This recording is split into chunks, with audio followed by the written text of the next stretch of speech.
frankly, and instead of merely ruling on the immediate cases before them, these judges have attempted to dictate the law for the entire nation. In practice, this meant that if any one of the nearly 700 federal judges disagreed with the policy of a duly elected president of the United States, he or she could block that policy from going into effect, or at least delay it for many years, tie it up in the court system. This was a colossal abuse of power which never occurred in American history prior to recent decades, and we've been hit with more nationwide injunctions than were issued in the entire 20th century together. Think of it, more than the entire 20th century.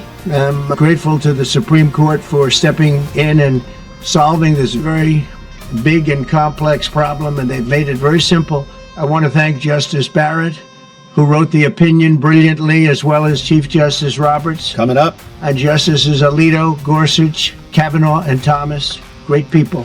Thanks for this decision, and thanks to this decision, we can now promptly file to proceed with numerous policies that have been wrongly enjoined on a nationwide basis. And some of the cases we're talking about would be ending birthright citizenship, which now comes to the fore.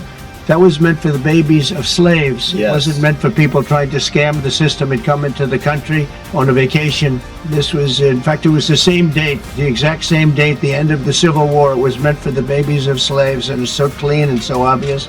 But this lets us go there and finally win that case, because hundreds of thousands of people are pouring into our country under birthright citizenship, and it wasn't meant for that reason. Nope. It was meant for the babies of slaves.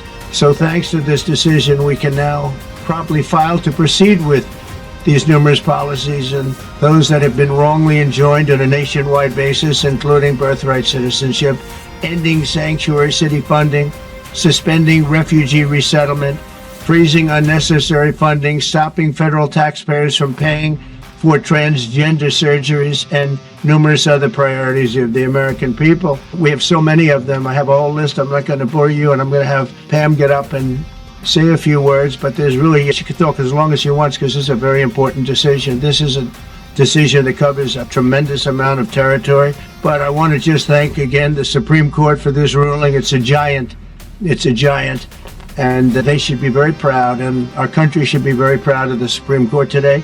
And with that, I'd like you to listen to the words of Pam Bondi. She's an incredible Attorney General. We're very proud of her. And as Todd Blanche is with us, and we have so many others that worked on this case and cases. There he is. And I think they're doing a great job. Pam, please say a few words.